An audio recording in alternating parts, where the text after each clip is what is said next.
It was in the conference book that I'd have the last word today, and I thought it was somehow appropriate that Coromandel gets the last word, but I was just told by Susie that the male never gets the last word, and I should know that.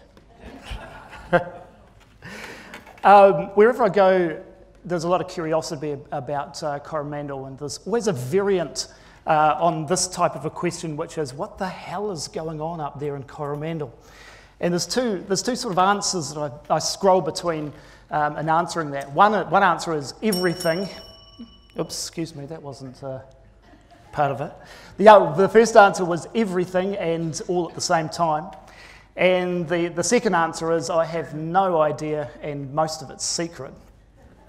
It is an interesting place, and it is certainly a barometer of social attitudes. It's a barometer of where our communities are at, and it leads values and shapes values in quite a lot of ways around New Zealand. I know that frightens a lot of people here to think that our Coromandel communities might be a barometer of what's going to happen in the future in their own areas. But certainly there is an increasing demand in our people for change. And they've been very vocal about this, and in a local government setting, the type of change that they've been asking for is more input into decision making, faster, quicker speed of services, more flexibility in what we do and how we deliver services, more input from them into the services themselves, and they absolutely hate policies and decisions being made too distant away from them. And it's generated a massive change that came about in 2010 in the Coromandel, with a complete change of the type of system of government local government that we use up there. With populations changing in this sort of a way, it not only leads us, I believe, in local government to think about innovation in partnerships and innovation in service delivery, but it also challenges, I believe, innovation in management and also governance of local authorities. I just want to put up now, if I can, a 4-minute video that was put together by my communications team as they tried to interpret what I was talking about today and how it works on the ground in Coromandel.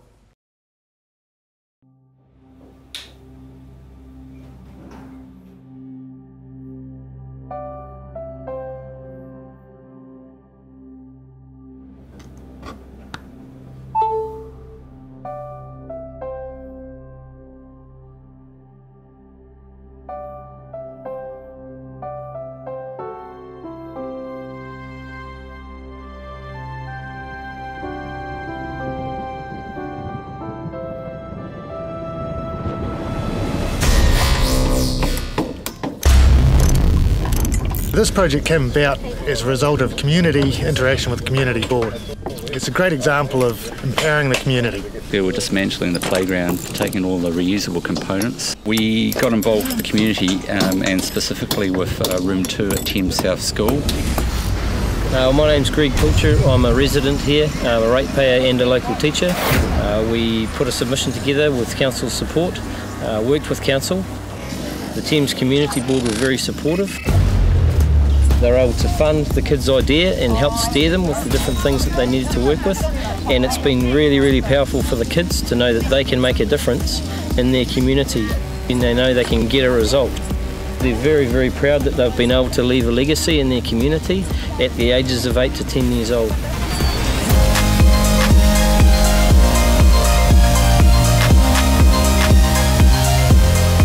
They've guided us in terms of equipment choices, location of the equipment on the playground, fall zones, and also budget as well. They came and lobbied to the Thames Community Board for the funding for the renewal of the playground, and we've supported them the whole way.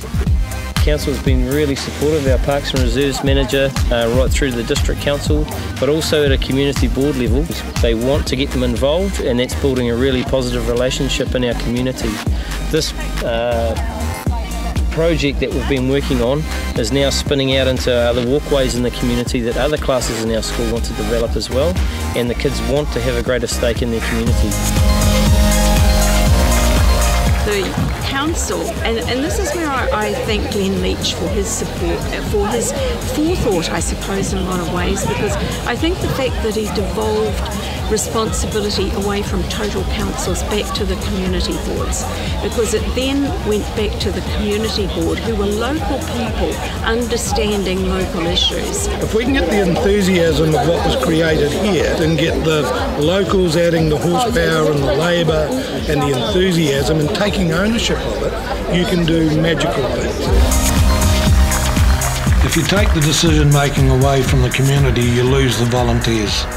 But if you put power back into your communities, you energise them. Innovation comes from challenging the status quo. It is a fight to change things. But that's where you've got to ask yourself, why are you in local government? Now let's work together to make something worthy of our time here, something we can pass on and be proud of. If you love your part of the country, show it by doing everything you can to leave it a better place than when you found it. A lot of people say the opposite of love is hate, but in reality the opposite of love is fear. Fear holds you back. If you love something enough, you'll overcome fear for it. That goes for family, for communities, and for anything that counts in life. Especially does that hold true for the handing over of any form of power. But if you really care, if you really love your communities, you'll do it. Empower them, energise them, and they will make you proud.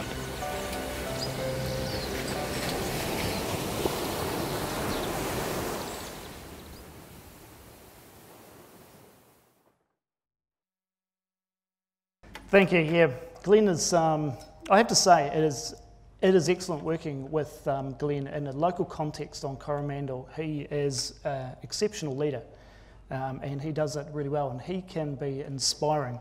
And that stuff that he talks about is absolutely from his heart. And that's been a massive part of the reason why we're making this different model up here in the Coromandel work.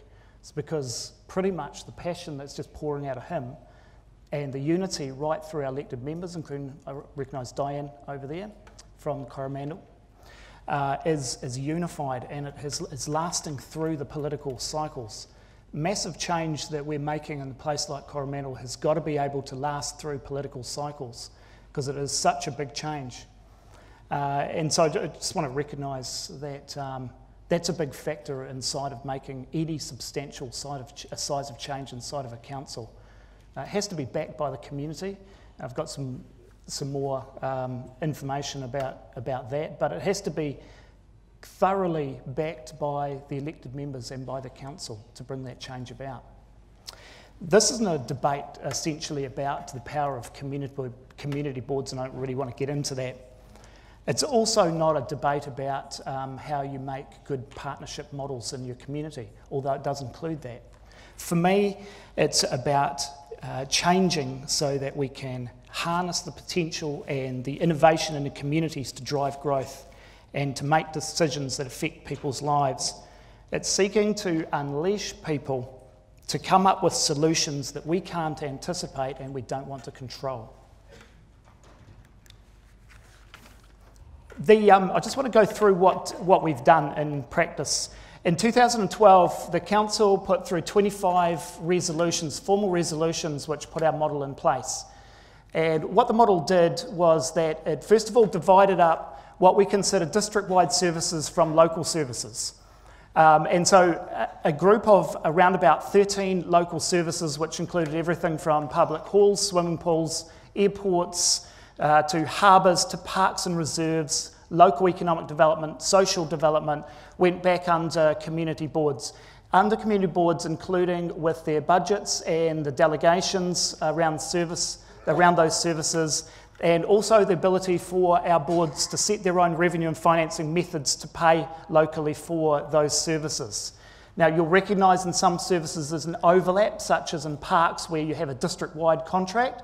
How we manage that is we manage the contract centrally, but each local area contributes their levels of service that they want to see happen in their areas, and they monitor that. So that's how that split works.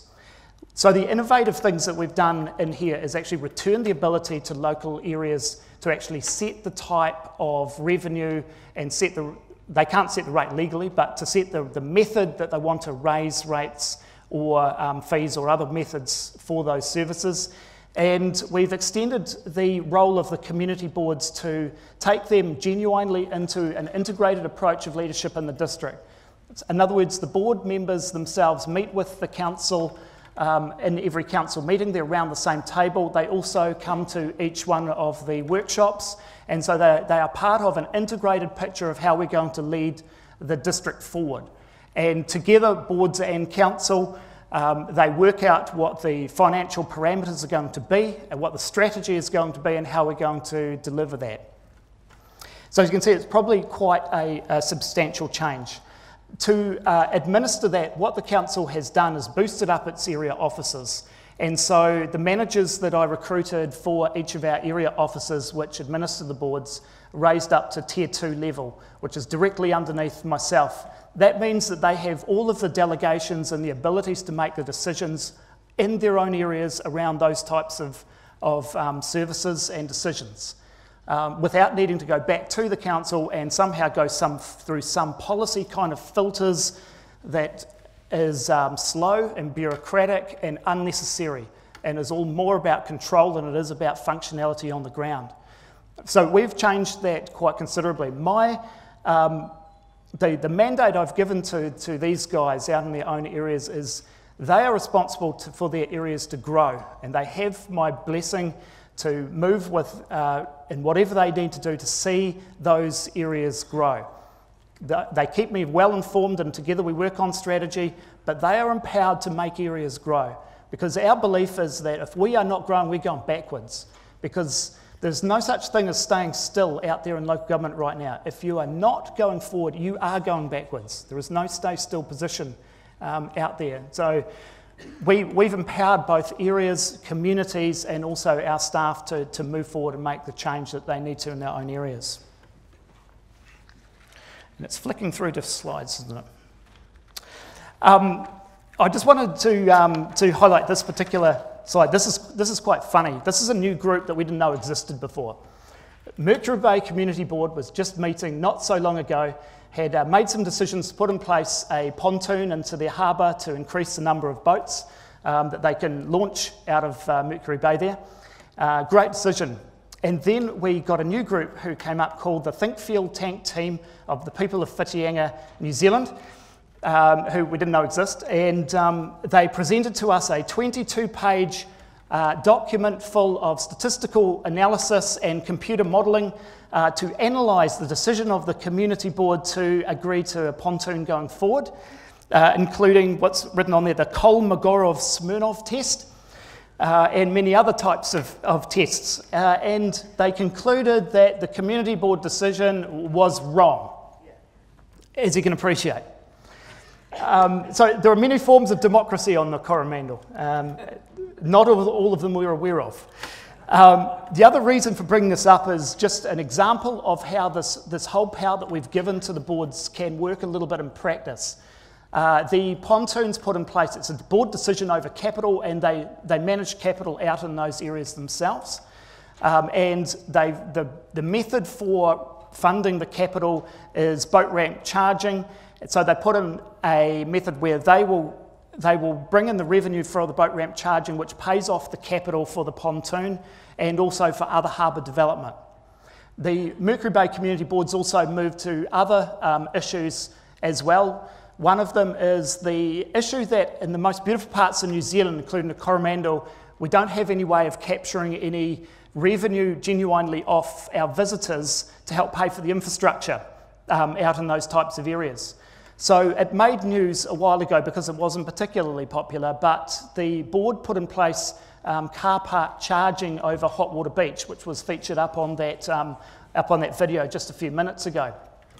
What that has done, and they had to use some guts to get that one through, but what that's done is it's allowed a genuine revenue stream which enables us to then put that directly back into tourism infrastructure. The first thing off the block, I think, is a toilet facility up in Hot Water Beach, a very nice one, and that'll move on to other tourism infrastructure through Hot Water Beach, Cook's Beach, Cathedral Cove, Hahei areas. And so they are now coming up with innovative funding solutions that as a council we hadn't thought of and probably wouldn't have had the guts to actually put in a place like Hahei or Hotwater Beach. But this board, who is closest to the ground and understands their people really well, has had the courage to do that and have used the money to offset what we would normally loan fund, rate fund, to actually pay for the tourism infrastructure. That's pretty cool, I have to say. Okay, just 2 more slides. You okay? Yeah. One of the mandates of what we had to do is when we made this change, and this change wasn't just about a governance model and about a community board model, it was a complete restructuring of our council. You can appreciate that costs shift when you do something like this. We boosted up area offices, so we spent a lot more money in developing staff and more salaries and more positions in those. And so with a change from a centrist council, which most councils in this room are centrist councils, where everything comes to the middle in some way, shape or form, a decentralised model meant a complete shift to the type of staff that we have, the way that they work and the resources that you need. That shift of staff didn't lead to budget blowouts in any way, so it did surprise a number of people. And the other thing that we had to do in this was that it couldn't lead to either debt blowouts and it couldn't lead to rate blowouts by this change of model, because we had criticism that this was just going to be an open slather of community wish lists coming straight through the council. It just didn't happen. Part of the reason it didn't happen is because of the genuine involvement of boards up with the council and together setting the direction and setting the financial envelope, if you like, that we all work within. So you can see there on that first graph, which is debt tracking, our 2009 budget prior to us going into this type of model was, on the left-hand side, off the chart. By 2012, we'd anticipated the type of change that we're going to bring about with community empowerment, and that had come down a bit. Our actual spend is achieved well underneath what we anticipated, and that's without any change to assets, degradation of assets or services. The final one I'll just go through briefly is on rates tracking. Many will know that the Coromandel in recent years has had several years of rate reductions, year-on-year rate reductions. And again, the same sort of pattern is there, the same as debt, and that's what we've achieved in that kind of a way. And a lot of that is towards finding good partnership ideas with our communities, but a lot of it is about resetting completely the way that a council sets its budgets with its staff and with its communities, and it's achieving some darn good results. And again, this is not any fiddling of the books. This is genuine achievement on the ground. I'm not saying that this model will work for every single council. Having lived and breathed inside of the model, I think that the key thing I think it should take away is that communities are under change, and that change shouldn't be just lead to innovation in the way that you provide services. That's one part of it, and it's really important.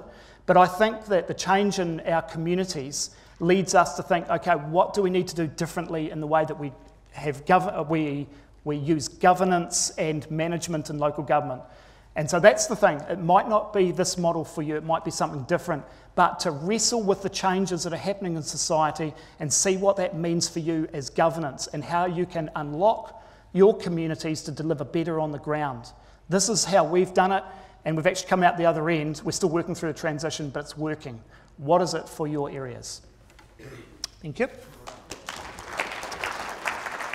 Cheers, neighbour.